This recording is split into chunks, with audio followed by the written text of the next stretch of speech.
What is up, guys, and welcome back to another video. Today I will be talking about Kalen DeBoer's first year at Alabama. How do I feel about it? You know, some fans are disappointed, but it was always going to be hard to follow the GOAT Nick Saban. First, I'm going to look at some pros and then some cons, and then I will assess his overall performance and give my opinion on it. The pros. DeBoer won 9 games, and no matter what some spoiled fans say, that means something. I get Alabama hadn't won 10 games, or hasn't been under 10 games since 2007, but 9 games is nothing to scoff at.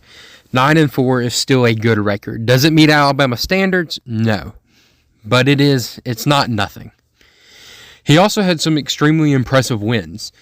You have at Wisconsin, 42-10. I know Wisconsin didn't have the year some people thought they were, but 42-10 against a Big Ten team on the road early in the year, that's very impressive. Versus Georgia, DeBoer's marquee win, 41-34. Now, not to jump into the cons, but he did let Georgia come back in the second half. But to even have them down 28-0 is insane. Alabama came out of the gates swinging. Some of the best football Alabama has played. I mean, that looked like a Saban team when he came out and just started dominating. And he ended up winning the game. Needed the help of Ryan Williams, but he did end up winning versus the number 1 team, a team that finished number 2 in the final college football playoff rankings. Then versus Missouri, 34-0. Missouri wasn't as good as they were the year prior, but Missouri was still a solid team this year. And I get they were banged up when we played them, but still, we didn't just win. DeBoer won 34-0. He shut them out and blew them out. And that's a really good win. And then another great win at LSU, 42-13. Alabama walked into Death Valley, supposedly the hardest place to play in all of college sports, and they brought belt to behind, I'll say. Alabama absolutely dominated, and this is not a bad LSU team. This is an LSU team that won 8 games, and this was an LSU team that going into this game was fighting for a potential college football playoff spot. I believe they had the same record as Alabama. So it was not LSU just laying down because it didn't matter at that point in the season. No, LSU showed up like they always show up versus Alabama, and Alabama just was better. And an extremely impressive win for DeBoer. And then versus Auburn, 28-14. I know Auburn wasn't that good this year, but finding a way to beat that Cal College on the other side of the state, always a good win, always a positive. And you look at it, Alabama was only 1 spot from making the playoff. I mean, it was a huge debate going in whether they would.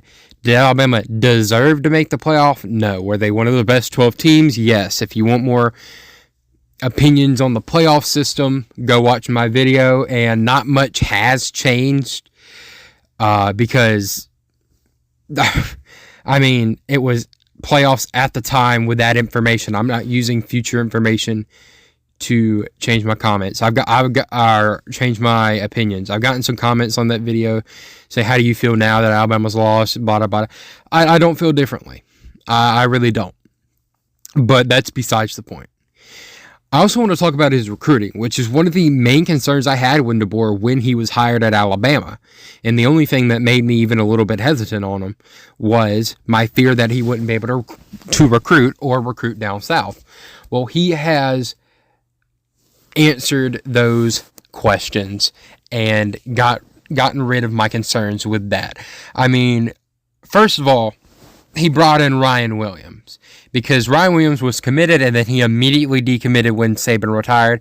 But DeBoer recruited him and managed to bring him back to Alabama, and that was huge. Obviously, Ryan Williams had an incredible freshman year, dare I say one of the best in Alabama history, and was the bright spot for this Alabama team. If you want to watch some Ryan Williams highlights, I just uploaded some on my channel. Go watch those.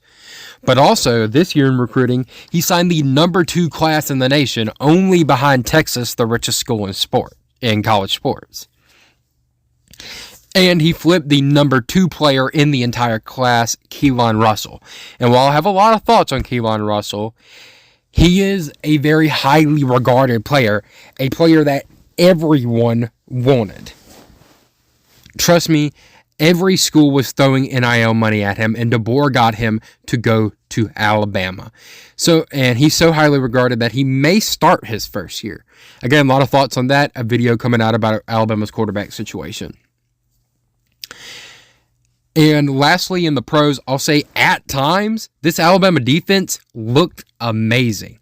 I mean, there were some low spots, and we're getting to them in a second.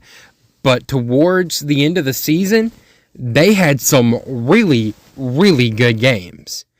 I mean, even in that bowl loss to Michigan, most of that were offensive turnovers in the first quarter. Take those away, and I don't think the defense, correct me if I'm wrong, I don't remember the defense giving up any points that weren't off turnovers. If so, it wasn't much. So at times, this Alabama unit played spectacular. Now let's get into the cons. The cons are 9 wins at Alabama will always fall short of the national title expectation, even if it is a pretty good season by most standards. Unfortunately for DeBoer, while he had the very high highs that we talked about, he also had some extremely low lows. I mean, he lost to Vanderbilt, the punching bag of the SEC, who hadn't beaten Alabama since 1984. And not only did he lose to Vanderbilt, Alabama got dominated by Vanderbilt in that game. That wasn't a kick six. That wasn't a miracle throw.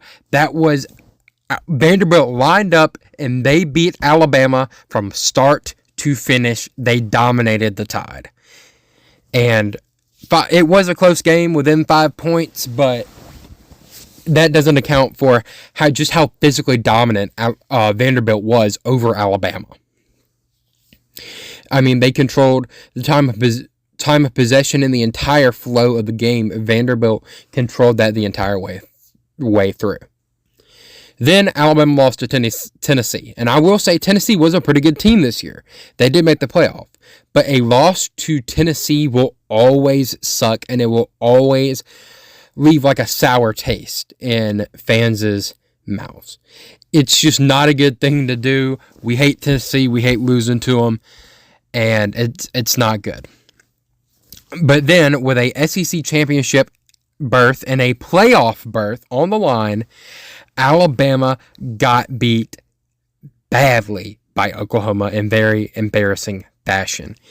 This was another one where Oklahoma controlled the game. People want to talk about how bad the offense was. I mean, Oklahoma ran the exact playbook from the Vanderbilt game, down to the shovel passes and all. And they dominated Alabama. They beat them, and it was super embarrassing. DeBoer did not have this team prepared at such a vital moment for a fairly good team, although a team that did go 6-6, a team, or 6-7 actually, a team that was missing most of its starters on offense and had very inconsistent quarterback play the entire season. DeBoer still should have had these players prepared for the game. And it's embarrassing that Alabama got beat. Not only beat, but beat in such fashion. I mean, Alabama managed to score only 3 points the entire game. But I will say, finally, in the ReliaQuest Bowl, with a chance for revenge, Alabama blew it and lost to a not great Michigan team. Now, I think this was a better Michigan team than most people give credit for. I mean, they did end the season with wins versus Ohio State and wins versus Alabama. However, it wasn't the 2023 Michigan team or the 2022 Michigan team, obviously. It was a step down, and Alabama still lost to them.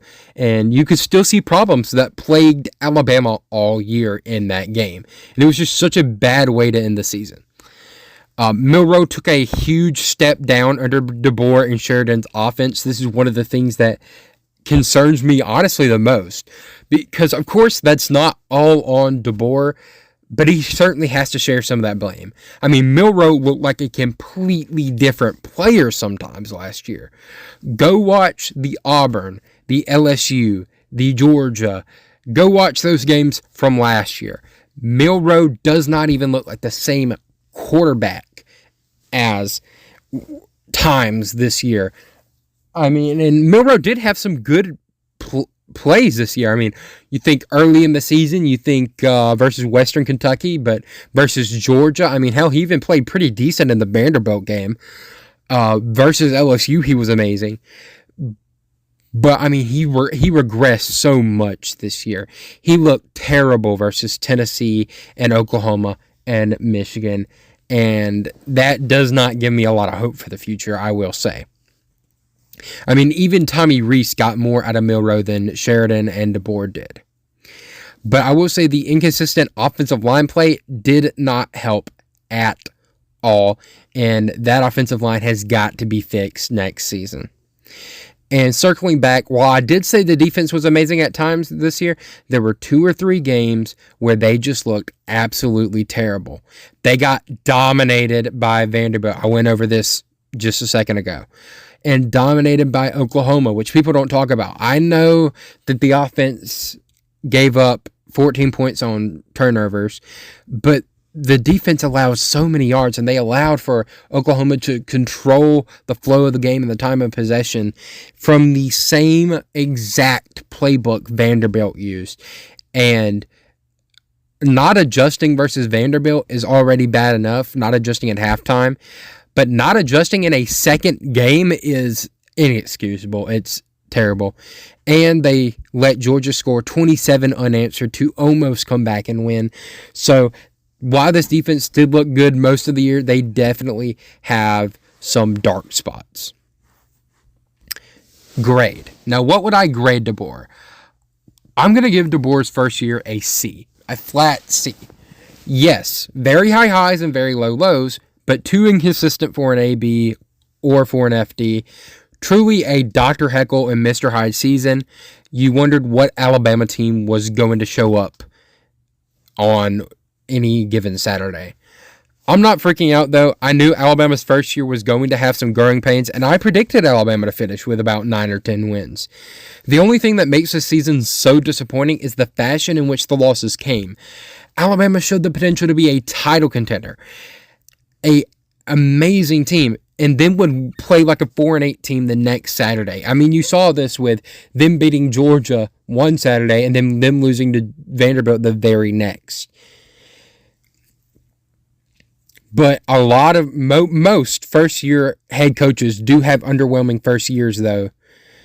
So, like I said, I'm in no panic mode. I mean, go back and look at Saban, 7-6. And I know a lot of people say, well, that was different. He had a bad team. You're absolutely correct.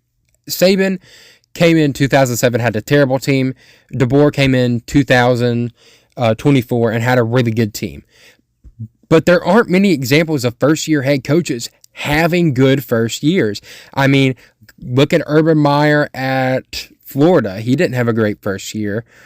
That just came off the top of my head, but there's other examples.